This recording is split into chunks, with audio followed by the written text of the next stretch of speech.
సమాజంలో ప్రతి ఒక్కరూ ఆరోగ్యంపై శ్రద్ధ చూపుతున్నారు. ఆహారపు అలవాట్లలో అనేక మార్పులు చేసుకుంటూ అనారోగ్యానికి దూరంగా ఉంటున్నారు. పెరటి తోటల్ని ఏర్పాటు చేసుకుని స్వయంగా కూరగాయలు పండించుకుంటున్నారు. పట్టణ ప్రాంతాల్లో మిద్దె తోటలు పెంచుతున్నారు. ఈ కోవలోనే కృష్ణా జిల్లాకు చెందిన ఓ ఉపాధ్యాయుడు ఇంటిలో ఉన్న ఖాళీ స్థలంలోనే కూరగాయలు పండిస్తూ వాటినే వినియోగిస్తున్నారు. మిగిలినవి చుట్టుపక్కల వారికి ఇస్తున్నారు.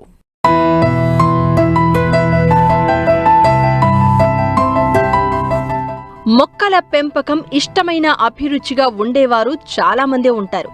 దానికి తోడు పెరటి తోటలు, మిద్దె తోటల ప్రయోజనాలు తెలియడంతో మరింత ఎక్కువగా వాటిని పెంచడానికి ఇష్టపడుతున్నారు.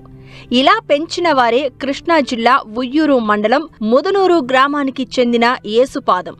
ఓ పాఠశాలలో ఉపాధ్యాయునిగా పనిచేసిన ఈయన రిటైర్డ్ తర్వాత ఇలా ఇంటి ఆవరణలోని స్థలంలో కూరగాయలు పండిస్తున్నారు.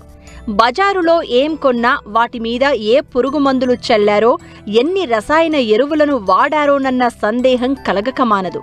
ఆ భయాలు లేకుండా కూరగాయలను ఇంటిలో ఉన్న ఖాళీ స్థలంలోనే చక్కగా పండించుకోవచ్చని నిరూపిస్తున్నారు. అంతేకాదు తనకు సరిపోగా మిగిలినవి చుట్టుప్రక్కల వారికి విక్రయిస్తూ ఆదాయం పొందుతున్నారు.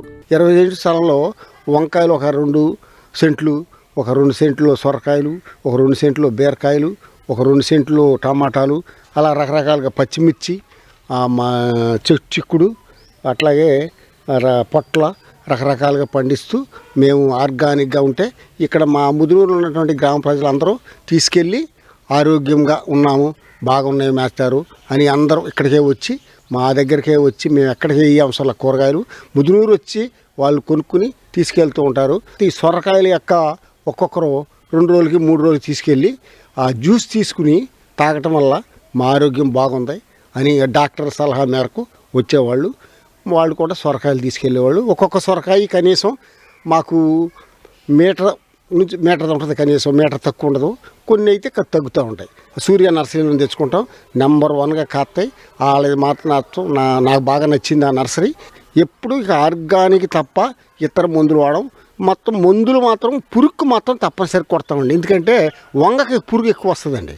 వచ్చినప్పుడల్లా మా అబ్బాయి భాగ్యరాజ్ అని ఉన్నాడు, వాడు మందులు సలహాలు ఇస్తూ ఉంటాడు. ఇక్కడ రైతులు కూడా కొంతమంది తీసుకెళ్తారు, ఏది వ్యవసాయ నిమిత్తము. దాంతో వాడి సలహా తీసుకుంటారు.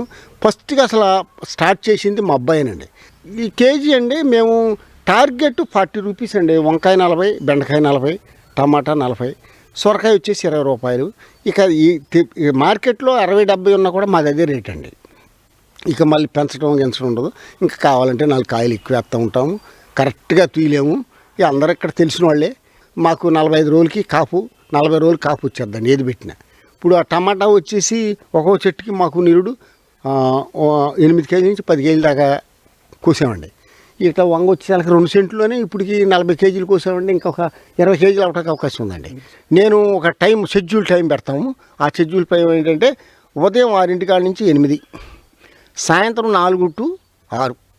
వాళ్ళు ఫోన్ ఉంటుంది, ఫోన్ నెంబర్లు తీసుకుంటారు. ఫోన్ నెంబర్లు చేయగానే వాళ్ళు వచ్చినాక కోయటం తప్ప నేను కోసి ఉంచానండి. ఎందుకనంటే కోస్తే మళ్ళీ అవి ఎండిపోవడం, మళ్ళీ ఎన్ని ఇబ్బంది. మేము మాత్రం ఉండేది 2-3 కాబట్టి పెద్దగా మాకు ఏం పట్టవు కాబట్టి మేము అంతా ఉన్నదండి. 360 రోజులు పండిస్తామండి. ఇప్పుడు ఆ కాలం లేదు, ఈ కాలం లేదండి. వేసవకాలం కూడా పండిస్తామండి. రెండు ఉన్నాయి మోటార్స్.